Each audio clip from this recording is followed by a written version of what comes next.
let's switch gears, man. The WrestleMania press conference. It's thing of its kind that they haven't done. It seems like something new they tried this year, and it was, to be fair, it was kind of a mess. But at the same time, there was kind of a unscripted kind of charm to it. I think it was like, Zekamaki in the comments, it was straight out the Endeavor UFC playbook. Yeah, this was totally not like something in wrestling. It's like you just brought a crowd out. And I think it was about 3,000 people there. And then you put up a big video board and you had all these guys come out on the stage, but they weren't in the ring. So it was like they were all kind of standing and positioning themselves like kind of funny. And the entire event was like, all right, here's Bianca Belair. She comes out there and talks for a little bit. Here's Rhea Ripley. Oh, here's Becky Lynch facing off with her. They're kind of shooting angles or whatever in this thing. But we eventually get to Seth Rollins getting his country ass called out here. And he gets on the mic. He's wearing foolishness. He looks ridiculous. Par for the course. He's talking, and then I think Roman Reigns is out next, if I'm not... Seth was calling out Cody, and then Roman interrupts with his music dropping, and he comes out. And as each successive person comes out, Seth Rollins gets further to the right on the stage, and then to the point where he's like completely non-visible, just looked like he paid admission to be there. Like, just he had phenomenal seats for what was going on there. He was closer to the action than Mills Lane, essentially, but we couldn't see him. I mean, to be fair, we do not necessarily know if whether or not Seth did or did not pay to be close to the action. True. This whole thing ends up with Roman out, The Rock coming out, Cody coming out, and Cody essentially... Cody coming out as if he's like, at the last second coming out to stop it, like he's rushing to stop the wedding. Comes out without his music. Yes. And it's like, hold on, bro. And like, they're saying Roman Reigns saying, I want you to fight me. I make the decisions and all this stuff. And I'm just, my head is hurting at this point. Like, when I tell you this thing is like, it's kind of unorganized and like, it seems like no one really knows like what the fuck is going on. And then like Cody comes out, crowd like is happy to see him. But then he's like, this is bullshit. This ain't going down like that. And I'm like, what's bullshit? You let it happen, nigga. Right. Like, not only did you let it happen on your watch, you agreed to it on screen. What? So like, unless I'm stupid or something, like, it's like, okay, how does this make sense at all? So like, essentially, he's like, yeah, man, actually, I'm fighting Roman Reigns, and then it's like.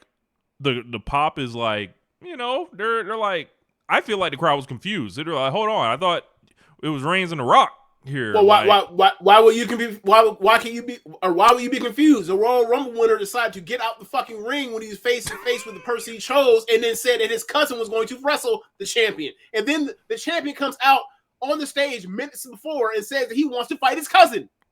What's confusing about this? Everything. Oh, it's dumb. It makes no sense. Yes. Oh. Everything.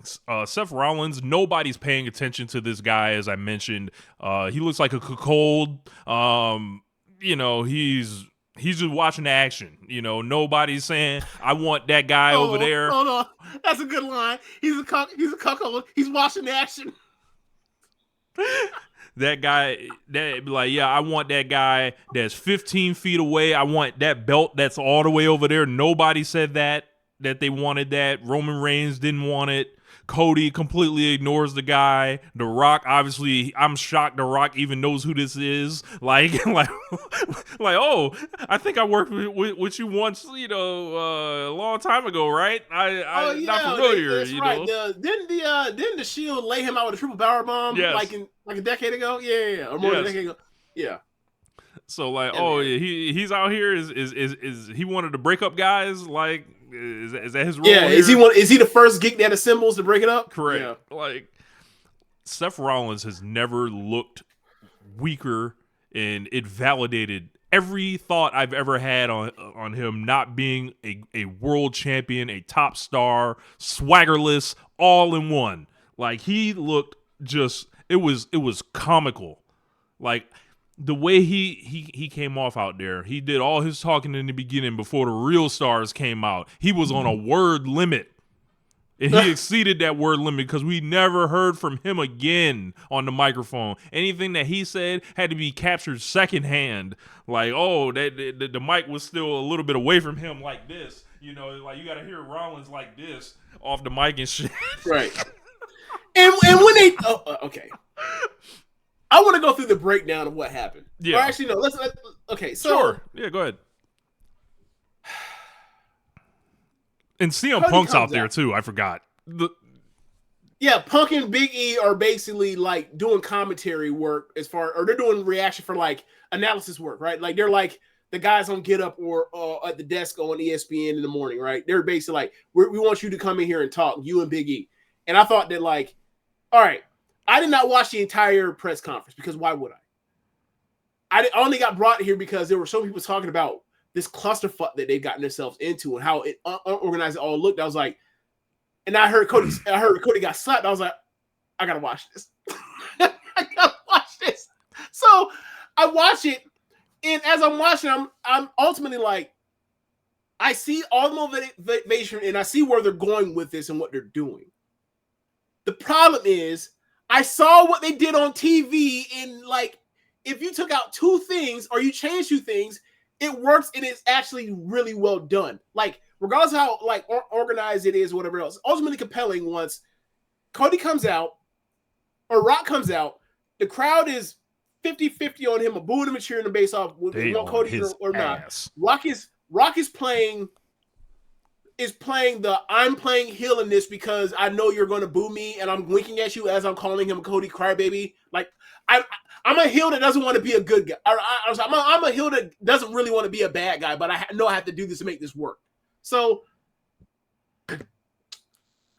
he does that, shows the family tree, the family tree, which I always thought was two families based off of two, and they come together and they say these are blood brothers and they're all family, and that's fine. That works for me. Bro, they lay out the family tree. Bro, I realize how much I don't give a fuck about the family tree of the Samoan legacy. Bro, I was like, who could possibly care? Well, one, because it's not actually a Samoan legacy. It's Roman Reigns is The Rock that we know in our lifetimes, and then a bunch of other people like a all-time great tag team in that, and then the rest of it is like Yokozuna. Y'all niggas had jobs. Y'all niggas worked in the business. Right. And all of them, and don't be wrong, the majority of them were actually good workers for their size and mobility, but like they were just guys on the roster that were quality guys to have or whatever else, and that was their runs. So it ain't exactly like, just a slew of main eventers and IC champions abound, right? That's not the case, and that's perfectly fine.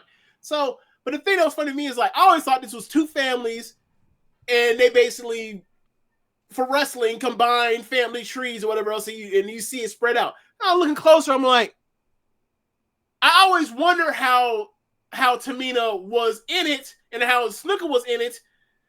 But then I look on it and it says, I think Snuka's daddy was the Great Western Samoan Chief. I was like, what the fuck is that? Making shit up. Like, maybe he was. What does it have to do with the Anoa'i and Mayavias? Explain that to me. So then I look up higher on the list and I see another disconnected. Bro, the higher it gets, the more ridiculous it gets. Right. And then I see Nia there, and I see Nia's parent or whatever else. I don't know which one. I'm like, and then there's it's the same way that there's like the Great Western Samoan thing for the snooker line being put in this, just cause there is what do you call it? There's exposition in the thing, but I have looked at like 5 different pictures. The fine print is so small that I cannot see what's the disclaimer for why it's up there justifies. And I was like, oh, so there's some fraudulent shit too. This is your friend. This is like if we do 40 years from now, right? We do the keeping it strong style dynasty, like the West Central Florida Japanese pro wrestling dynasty of podcasting. I know that's a really long title. But just stick with me, right? Just stick with me. We got Blood Brothers, Jeremy Donovan, and Joshua Smith, right? Yeah. And then all of a sudden, off the branches, you see Rich Lotta. Oh no, that's not even gonna count. I'm not even gonna do that one. We're gonna do Zachary Porter, a random line out of nowhere, and it's gonna say in the disclaimer, meme guy, meme creator, listener of the show, friend. And then on the other end, we're gonna have Dan Coffin and Angie there, and it's gonna say friend, and that's gonna be the one that we can't see all of the exposition. Co-worker of Zachary Porter and Rich Lotta from One Nature Radio on the Social Suplex Podcast Network. And you'd be like, how the fuck is Angie? And you're gonna look for you. How the fuck is Dan and Angie on this thing? How does this make sense? What's going on? What's happening? It was incredible looking at it. So like, bro, I always thought it was always funny to call them play cousins.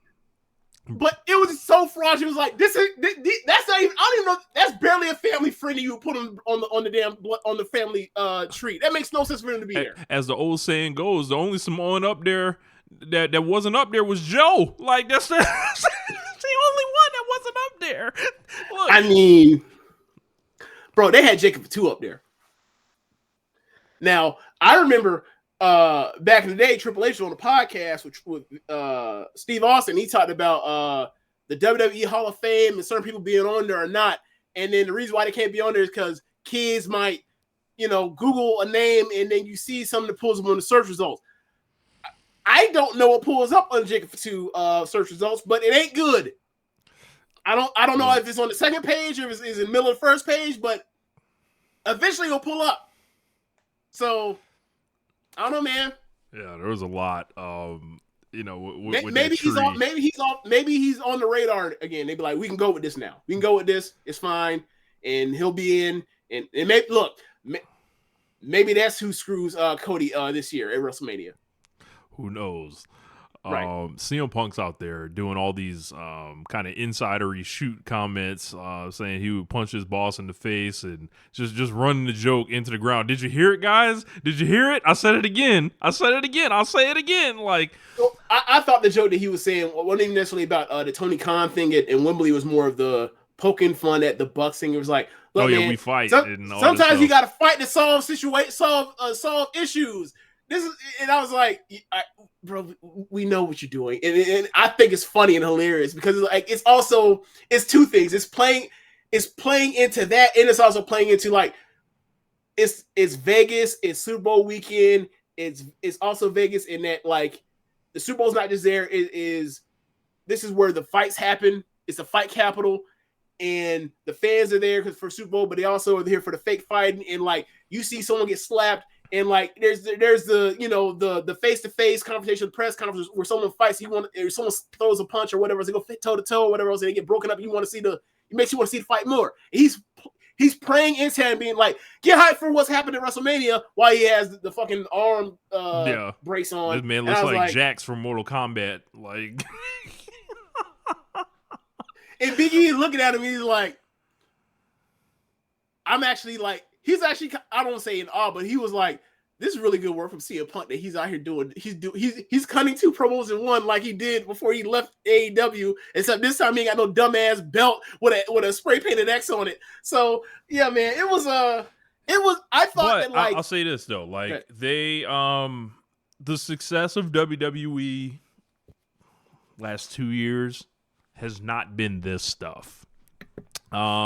This meta, like this, like work the dirt sheets. This we're just doing swerves for the sake of swerves. Right. We're doing all these like Triple H in the back after this talking about people going into business for themselves. They had The Rock walk up, which on was clearly Triple a H. setup so they can do the walk by of him and Rock saying set it up, do the thing, be like, and he's playing into the I'm the board member. Yeah, I am the evil. Like I am the evil force that has power now. Like I am. Yeah, it's like we're right back to Mr. McMahon again. We're right back to Mr. McMahon. And like all that work shoot stuff. There's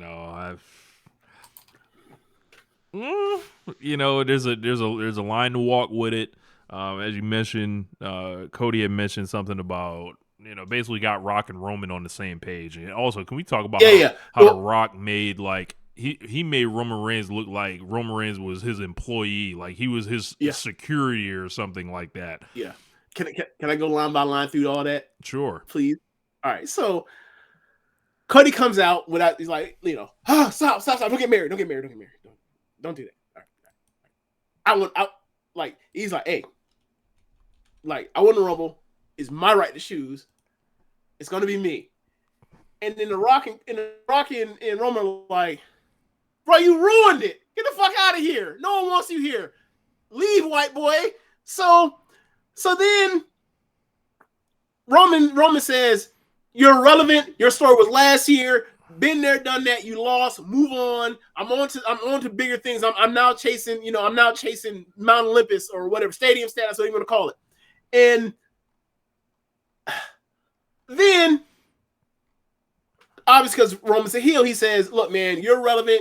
Like, you're relevant, and so is your family's relevant, and your dad's irrelevant. And then Cody responds, he says, look, if your dad was here, he actually says, what about Jay?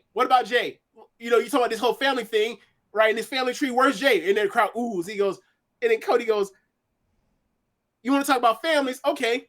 If your father was here, if his father, the Grand Chief, was here, they would be ashamed of you. Yeah, he did the big dramatic voice.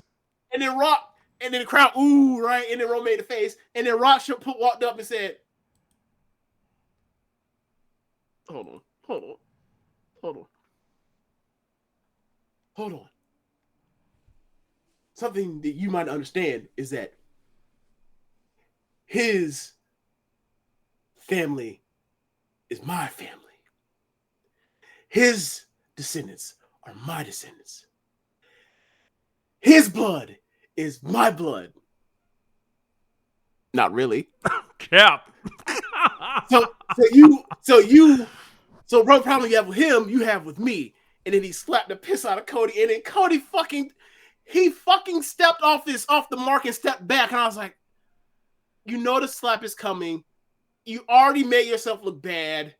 Do not get rocked. Stand in the paint and eat it.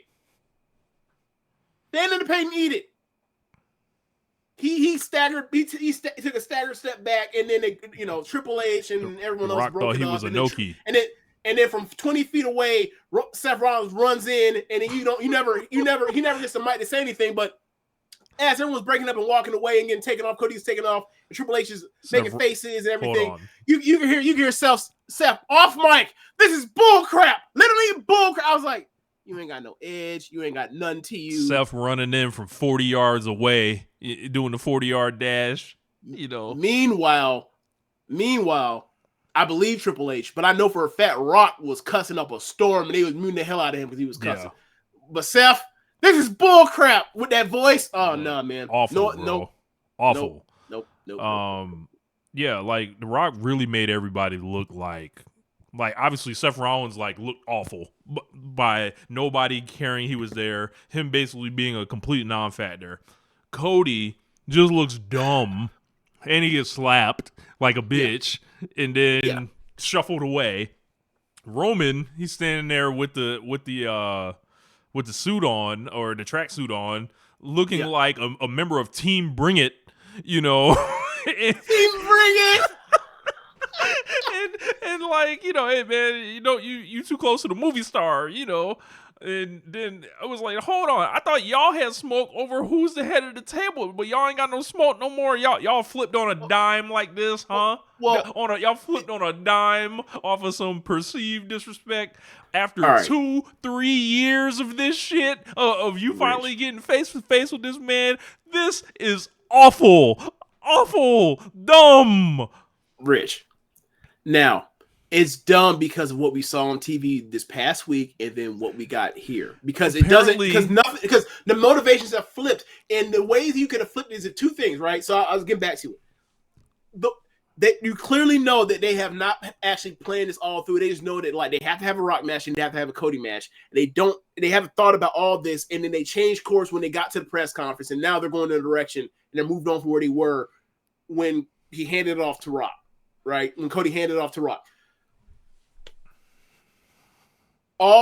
If we had gone back in time and they had figured this out, that this is the route we're going with, we could have made this all work storyline wise, not make Cody like a dumbass, and we could have made this all be interesting, and they could get on and do in a reasonable way that this tag match that they seem to be setting up. Which now I have to say, in retrospect, they were setting that tag team match all week, and then they fucked it up, and this is how they got to it, which like they've been retconning this all the way along. But they knew that they were going to try to do this tag match, but they didn't know how to get to it. They didn't figure it out until this press conference. So all they had to do was when they brought out Cody, or when Cody brought out Rock, all he had to say was, I taken counsel, all that kind of stuff.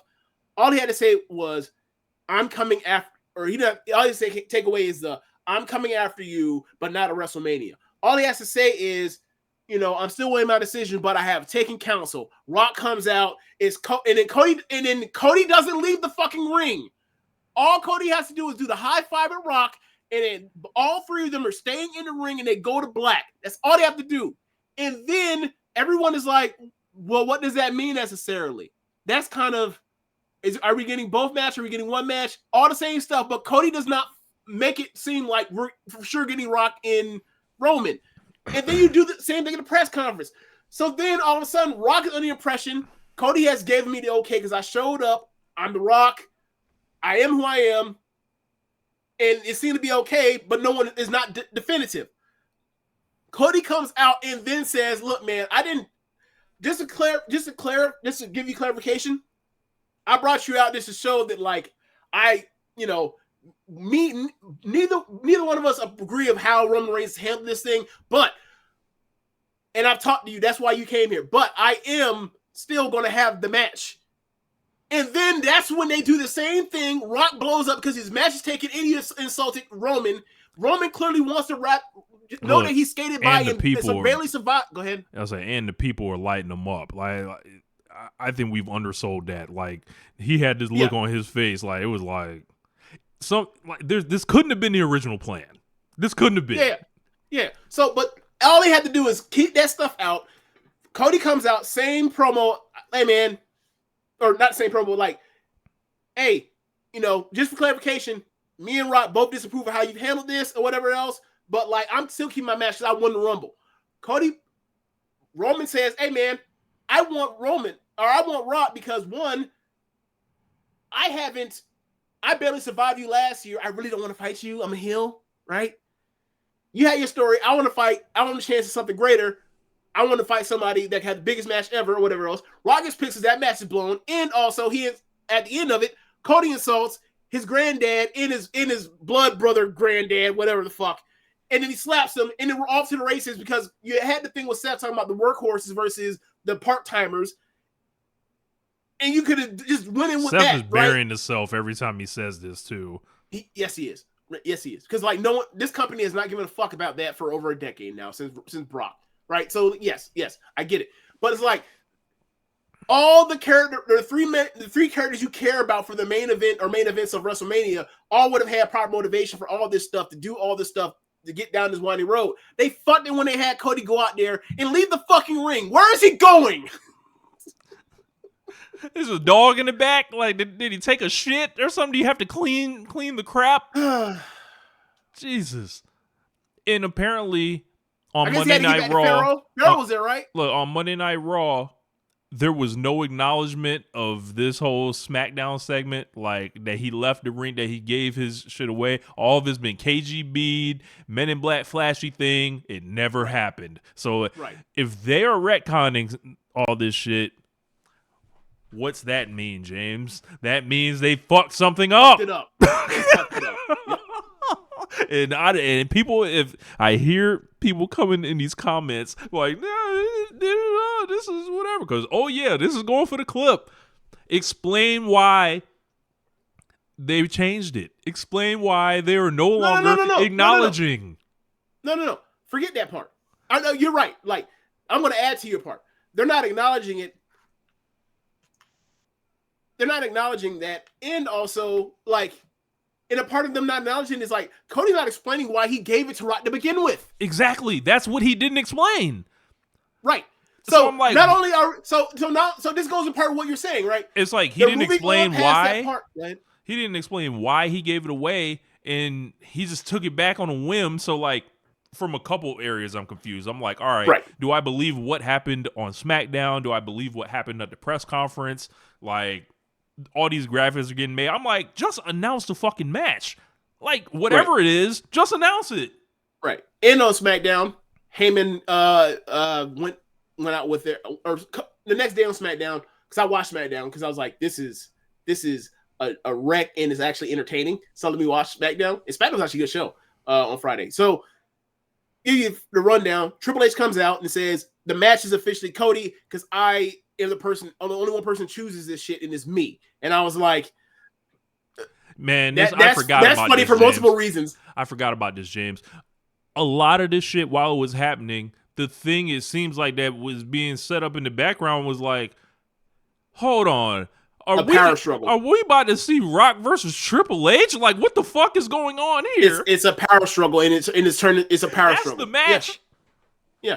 It's turned into a power struggle. Like, that's gonna be another like subplot of all of this, is like the history of Triple H versus The Rock. Now that they're both executives in WWE, they're now, fighting for power, and like, obviously you can't possibly care about like the wrestlers wrestling for the top prize in the industry. You have to care about the guys that did that all 25 fucking years ago, now fighting for the company. It's like, and when we can like look at the fucking website and we can see who's on the board and who's not, we know who won. Like, this is dumb. So it says Dwayne Johnson on this fucking board. It does not say Paul Levesque on this fucking board. Yep. And that's the thing for, is like, that for me is frustrating, is like, if you want to do that, that's fine, but you don't need to do that in regards to Cody and Roman in it being one of the WrestleMania main events. It hurts the WrestleMania main event, or one of them, by doing that. Like, if you want to get into that, they already did everything last year to build it up. They got a match story. They've got just general investment of the fans. They got a Royal Rumble win. Oh, we got to throw this work shoot Vince Russo WCW 2000 shit in there too. We got to just add that in. Yeah. And it's for me, is like, if you want to go in, that be like the major storyline leaving out of WrestleMania to set up the rest of the year, I'm fine with that. That's people will be into that. But you already have to match it. You already have the matches. This don't need that right now. Save that, because you're gonna need it later. I don't. Whatever. I don't know. Whatever. So yeah, man. That's where I'm on. That's where I am on it. It was like, it was compelling. It was a mess. It don't make no damn sense. And now they just gonna move on as if like Cody didn't do this shit, and like that really hurt him.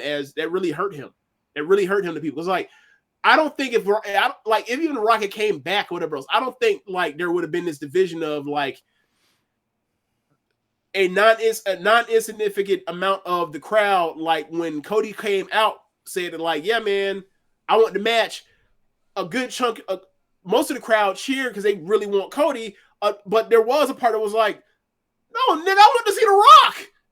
It's The Rock. This wasn't needed. It just wasn't.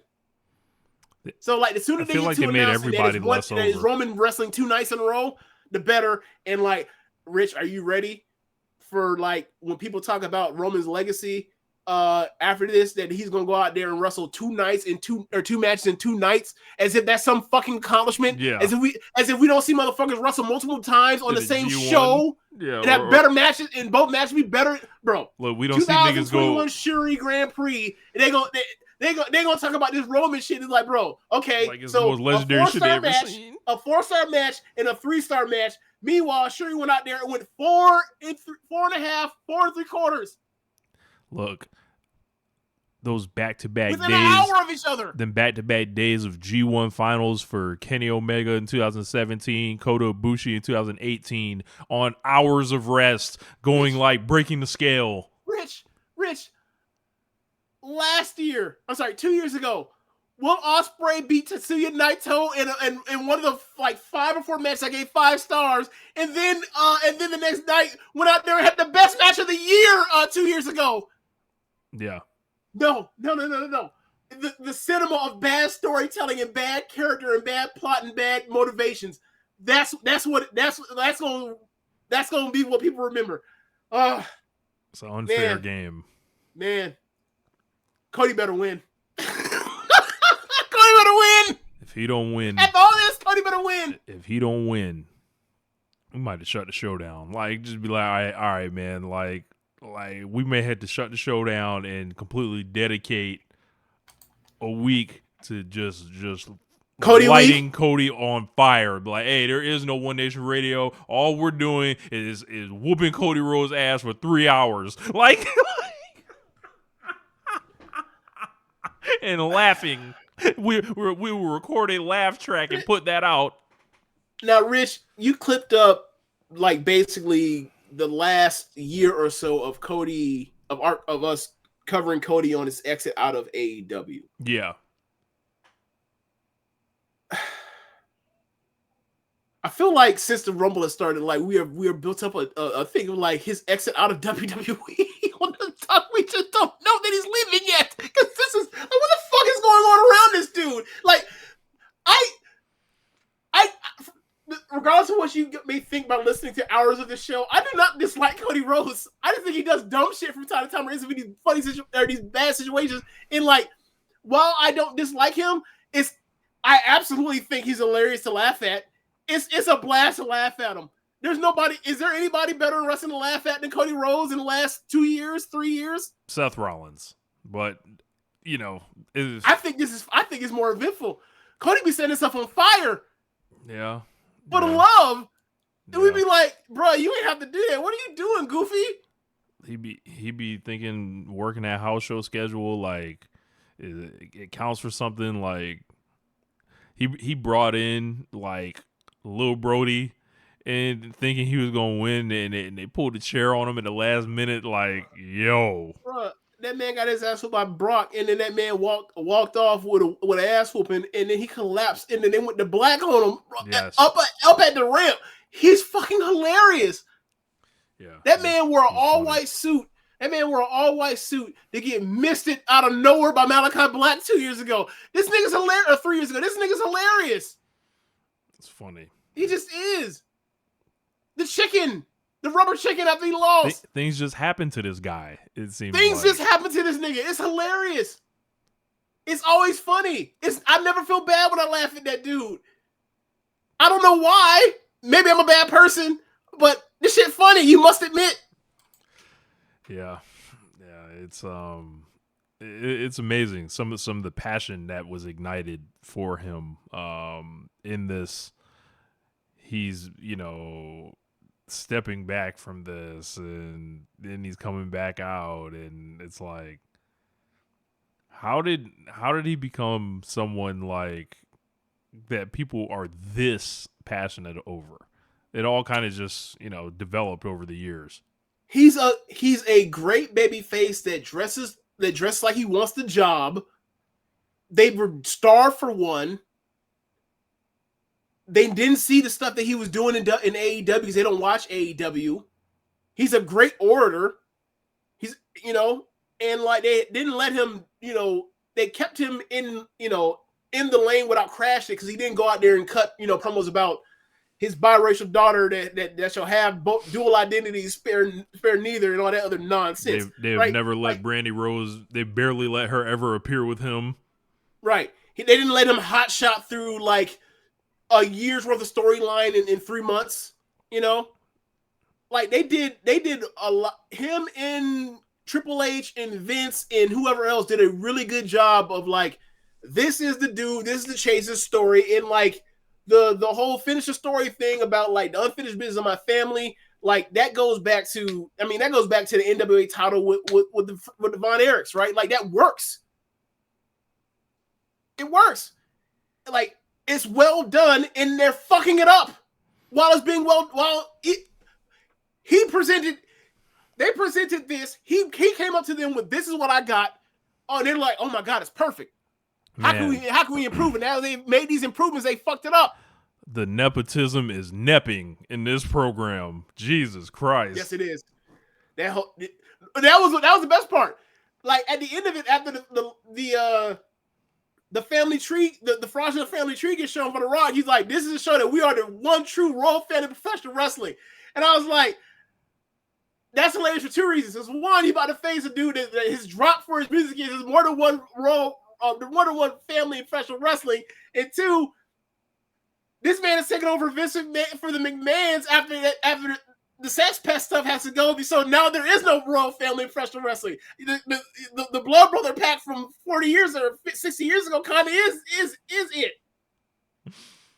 I thought it was great. So yeah, man, this is just The Rock, Cody, Roman, Seth, just there to tag along. Oh, literally, also, feet away. Should be known, like you talked about it when they first did the Seth and Cody thing 2 years ago when he came into WrestleMania. It's like, all right, one guy has good suits, the other one has bad suits. I'll let you decide which is which. Mm-hmm. Now the suits is on one side, and they the everyday worker guys, and the dudes is out here in the tanks in the sweats or whatever else. Those are the part timers. Visually, it's kind of funny. Yeah. But then I looked at Cody. I've always said Cody wearing a suit as a babyface is fucking weird. Like there's never been anyone that's done this. Ric Flair, but Ric Flair's a career heel. Yeah. I'm okay with it. I'm just saying, like, the idea that you have on that stage, you got Seth and Cody, and they're both on one side, and like, I look at their shoes, and they both got terrible looking fucking shoes on. They look goofy. Mm-hmm. Whatever, but like neither here nor there. Like Cody wearing these suits look weird sometimes. But yeah, man, just really a lot of stuff going on, man. A lot of stuff going on with that, and like we'll see next week where it lands up. There's a big element of this, of all these guys like doing sneaky shit in there to bury each other. Like on the low, like that's like I think it's actually more. I think they're being insider on purpose, though. I don't think they're like Triple H, right? After they did that fake backstage, peek at backstage shit where like The Rock and Triple H, fix it, whatever else, and then Rock comes out, he starts cutting the promos saying like, I'm the final say. Now I know people will be upset when I announce that it's Cody versus Roman, but like. It doesn't matter. But he goes like, it doesn't matter what you think. And I was like, and he was cutting like, he also did punchlines from Rock earlier. Besides his ad, also Roman as well. Like they're all doing insidery shit. And I'm just like, the people that would like this left watching the promotion. And I don't know how much, the people that are still here care about this stuff. In fact, a lot of them that I've heard from years say that they hate that insider shit. So why are you doing it? Is this to try to like get people back because The Rock's back from AEW to watch? Motherfuckers that watch AEW gonna watch WrestleMania I think anyway. it's just a dated philosophy like that probably comes from like Brian Gewirtz and people that he's installed, and they don't have to worry about. I'll say this lightly because maybe he is still involved somehow. They don't have to clear this stuff through Vince anymore. Like, so maybe they're reverting to their natural instincts. Like, why would The Rock do like a new type of like kayfabe storyline? Like, nah, man. Like, let's ham it up. Let's use the dirt sheets. How we'll use them. We'll put some misinformation somewhere. Like, there's a lot I think going on with this. All right. Yeah, I think I'm out on this one. But as far as stuff to talk about, but like, yeah, man, we got a good hour off of just